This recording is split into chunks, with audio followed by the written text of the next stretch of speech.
नमस्कार दोस्तों, स्वागत है आपका इजी एजुकेशन में। मैं अमित आपका स्वागत करता हूं। दोस्तों, आज का जो हमारा ये टॉपिक है, यह एक संवैधानिक पद से जुड़ा हुआ टॉपिक है। संवैधानिक पद इसे इसलिए कहा जाता है क्योंकि इस पद का सृजन बहुत ही अहम या महत्वपूर्ण कार्य के लिए किया गया है। दोस्तों, इससे पहले हम ये टॉपिक शुरू करें, इसके बारे में पहले कुछ बेसिक बातें जान लेनी चाहिए, जैसे कि इसके पद का सृजन क्यों किया गया है, ये होते कौन है। देखिए, यहाँ पे हम राज्य के ऊपर बात कर रहे हैं। अगर कोई भी सरकार जब बनती है, तब सरकार के ऊपर पूरे राज्य के लोगों की जिम्मेदारी होती है और वह राज्य के लोगों के लिए, उनके हित के लिए नई नई विधि या फिर अपने विधानमंडल से कानून पारित करती है। दोस्तों, जरूरी नहीं है कि जब कोई भी कानून पास किया जाता है तब वह कानून लोगों के हित में हो और विधि के अनुसार हो। और इस कानून में अगर ऐसा कुछ नहीं मिलता है तब इस कानून को न्यायालय में चुनौती दे दी जाती है। इसलिए इस पद का सृजन किया गया है। इस पद का नाम है राज्य के महाधिवक्ता। दोस्तों, राज्य के महाधिवक्ता यानी कि advocate general of the state. राज्य के महाधिवक्ताओं का कार्य राज्य सरकार को विधि संबंधी सलाह देना होता है। तो हम आज इनके मेन बिंदुओं पर चर्चा करेंगे। इसी वजह से हमने ये बिंदु लिखे हैं आज।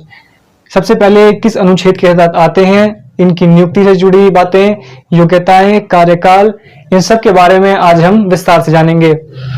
दोस्तों, शुरू करते हैं। सबसे पहले अनुच्छेद की अगर हम बात करते हैं तो संविधान का अनुच्छेद 165 ये महाधिवक्ता के लिए, महाधिवक्ता के पद का सृजन करता है।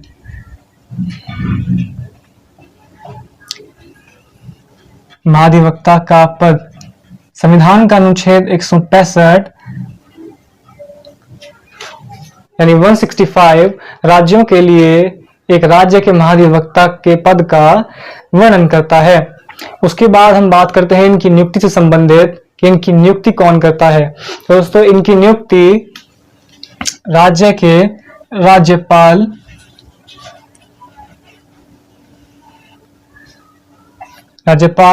मंत्री परिषद की सलाह पर करते हैं। मंत्री परिषद की सलाह पर करते हैं। दोस्तों, जब भी कोई सरकार बनती है तब सरकार को अपने विधि संबंधी मामलों में सलाह के लिए एक महाधिवक्ता की जरूरत होती है जो इन्हें ये सलाह दे सके। तो इसी वजह से मंत्री परिषद मिलके जो भी उनको उचित व्यक्ति इस पद के लिए लगता है उसके बारे में ये राज्यपाल के पास जाकर के उसे बताते हैं, तब राज्यपाल उसकी नियुक्ति करता है।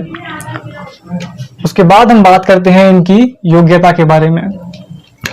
तो दोस्तों, इनकी योग्यता जो है, क्योंकि यह एक काफी अहम महत्वपूर्ण पद होता है, संवैधानिक पद है, तो इस पद पे किसी भी आम कानून के जानकार को नहीं बैठा सकते। इसके लिए बहुत ही अनुभव की जरूरत होती है। तो यह अनुभव जो तय किया गया है वह यह है कि जो व्यक्ति महाधिवक्ता के लिए रिकमेंड किया जाएगा उसके पास 10 वर्षों का न्यायिक अधिकारी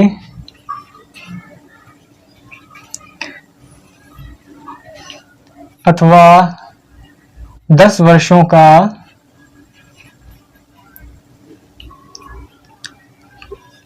वकालत का अनुभव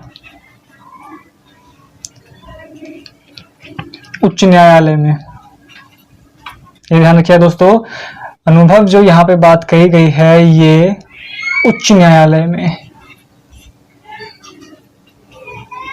एक या एक से अधिक उच्च न्यायालय में उसके पास 10 वर्षों का वकालत का अनुभव होना चाहिए या फिर 10 वर्षों तक उसे न्यायिक अधिकारी का कार्यकाल पता होना चाहिए, उसका कार्य पता होना चाहिए, तब वह इस पद की योग्यता धारण कर लेता है। उसके बाद दोस्तों बात करें इनके हम कार्यकाल से संबंधित, तो संविधान में इनके कार्य को लेकर के किसी भी तरह का जो है वो वर्णन नहीं किया गया है। इनका कार्यकाल राज्यपाल के प्रसाद पर्यंत, राज्यपाल के प्रसाद पर्यंत तक होता है। दोस्तों संविधान में इनके पद के लिए, इनके कार्यकाल के लिए किसी भी तरह का कोई वर्णन नहीं किया गया है। यह राज्यपाल के ऊपर होता है, तो यह राज्यपाल के ही प्रसाद पर्यंत तक अपने पद पर बने रहते हैं। यानी कि जब तक राज्यपाल चाहते हैं तब तक वे इन्हें इनके पद पर रहने देते हैं, और जब उन्हें लगता है कि उन्हें विधि संबंधी सलाह उचित तरीके से नहीं दे पा रहे हैं, तब राज्यपाल इन्हें इनके पद से बर्खास्त कर देते हैं। दोस्तों उससे पहले भी अगर ये अपने पद से सेवानिवृत्त होना चाहते हैं तो ये अपना इस्तीफा भी राज्यपाल को सौंपेंगे। उसके बाद हम बात करेंगे इनके कार्यों को लेकर के, इनके कार्य एवं शक्तियां। दोस्तों इनके कार्य, क्योंकि ये एक विधि सलाहकार होते हैं, तो इनका कार्य यही है कि राज्य सरकार को कोई भी विधि संबंधी सलाह देना, जो भी विधि के लिहाज से ठीक हो वह सलाह देना, और जो भी कार्य भारत के राष्ट्रपति द्वारा दिए गए हैं उनका निर्वहन करना, या जो इनके राज्यपाल द्वारा दिए गए कार्य हैं, जो भी विधि संबंधी कार्य हैं, या राष्ट्रपति या राज्यपाल को किसी भी विधि के ऊपर या कानून के ऊपर इनकी सलाह चाहिए, किसी भी चीज के ऊपर इनकी सलाह चाहिए विधि संबंधी, तो ये इनसे मांग सकते हैं सलाह। इनके कार्य राज्य सरकार को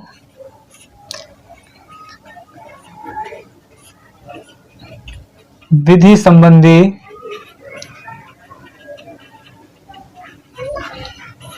सलाह देना, विधि संबंधी सलाह देना, या फिर राष्ट्रपति एवं राज्यपाल को आवश्यकता पड़ने पर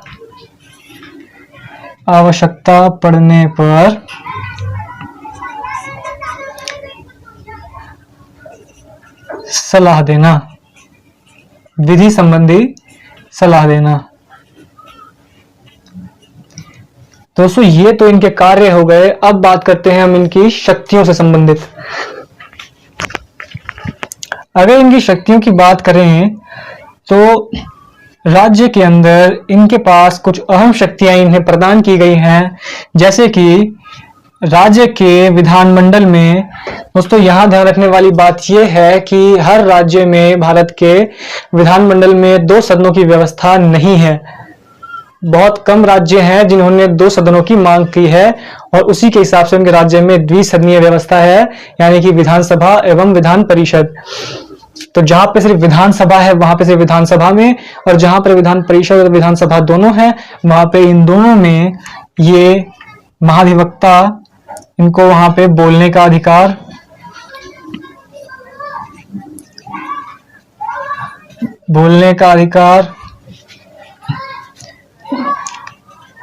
किसी भी विधानमंडलीय समिति के सदस्य बनने का अधिकार, सदस्यता का इनके पास अधिकार होता है।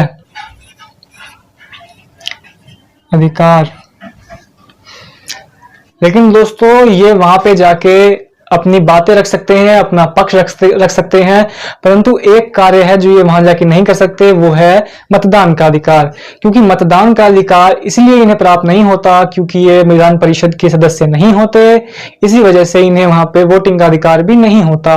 लेकिन उसके उपरांत भी ये किसी भी समिति के सदस्य बन सकते हैं, वहां पे जाके कुछ जो भी अपना पक्ष चाहे वो रख सकते हैं। तो मर्यादाओं से संबंधित बातें कुछ इस प्रकार है कि ये बिना राज्य सरकार की सलाह के किसी भी आपराधिक मामले में या किसी भी दूसरे मामलों में किसी भी व्यक्ति का पक्ष नहीं ले सकते। यानी कि किसी भी व्यक्ति का पक्ष किसी भी सामान्य व्यक्ति का न्यायालय में पक्ष नहीं ले सकते।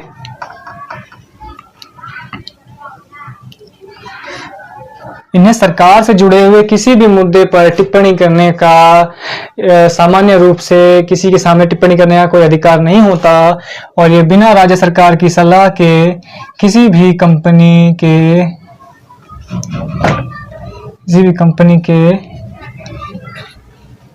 निदेशक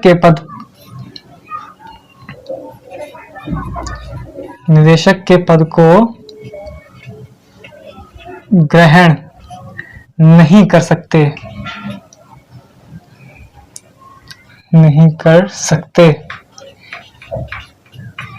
बिना राज्य सरकार की सलाह लिए, बिना राज्य सरकार की इजाजत के,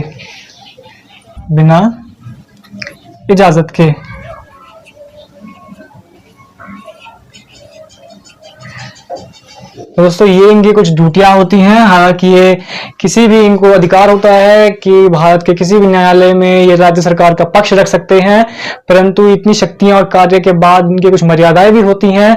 जैसे किसी भी व्यक्ति का किसी भी मामले में उसका जाकर के बिना राज्य सरकार के इजाजत के उस व्यक्ति का पक्ष नहीं ले सकते, और किसी भी नॉर्मल जो बात हो राज्य सरकार से जुड़ी संबंधित कोई भी ऐसी बात हो, ये सामान्य रूप से जनता के सामने या वैसे किसी भी बात के ऊपर अपने मन से टिप्पणी उस चीज पर नहीं कर सकते।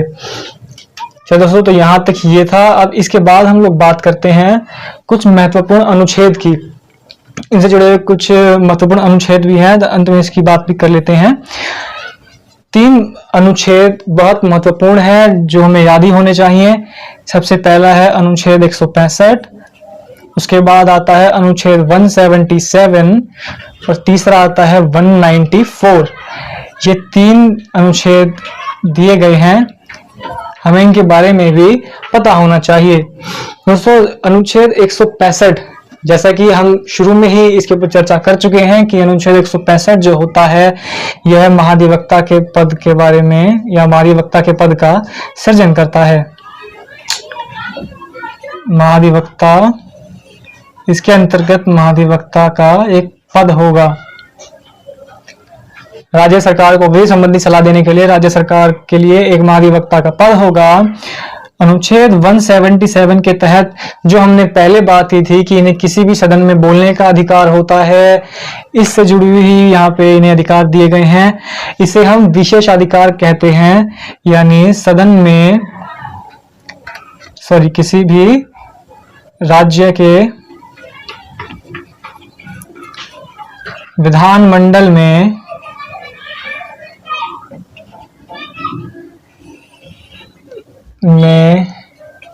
बोलने अथवा समिति की सदस्यता से जुड़े अधिकार, इसे हम यहाँ पे विशेष अधिकार कहेंगे, क्योंकि ये इनके विशेष अधिकार हैं जो इन्हें दिए गए हैं। विशेष अधिकार। चलिए, ये 177 हो गया। अब आखिरी आएगा 194। 194 के तहत इन्हें इनकी प्रतिरक्षा एवं जो भी इन्हें शक्तियां दी गई हैं उन शक्तियों से जुड़ा ये प्रावधान है 194। तो एक बार देख लेते हैं दोबारा से इन चीजों को, इनकी मर्यादाओं की। अभी हमने बात की किसी भी सामान्य व्यक्ति का न्यायालय में बिना अपनी राज्य सरकार की इजाजत के ये पक्ष नहीं ले सकते, और किसी भी राज्य सरकार की कोई भी अगर बात है तो उसके ऊपर कोई टिप्पणी नहीं कर सकते। और उसके बाद 3 महत्वपूर्ण अनुच्छेदों की हमने बात करी है यहाँ पे। अनुच्छेद 165 जो कि इनके पद को सृजित करता है। अनुच्छेद 177 जो राज्य के विधानमंडल में बोलने और समिति की सदस्यता से जुड़े इनके अधिकारों के बारे में बताता है, इनके विशेष अधिकारों के बारे में बताता है। और 194 यहाँ पे इनके प्रतिरक्षा एवं शक्ति से जुड़े अधिकारों के बारे में इन्हें बताता है। इन अधिकारों के बारे में इन्हें बताता है, इनके अधिकारों के बारे में बताता है। तो दोस्तों ये था हमारा आज का टॉपिक, राज्य के महाधिवक्ता। आपको वीडियो कैसी लगी इसके बारे में हमें जरूर कमेंट करके बताइएगा। अगर आपको वीडियो अच्छी लगी तो इसे लाइक करिए, शेयर करिए। अगर आप इस चैनल पर नए हैं तो ये सब्सक्राइब करना ना भूलें। Thank you.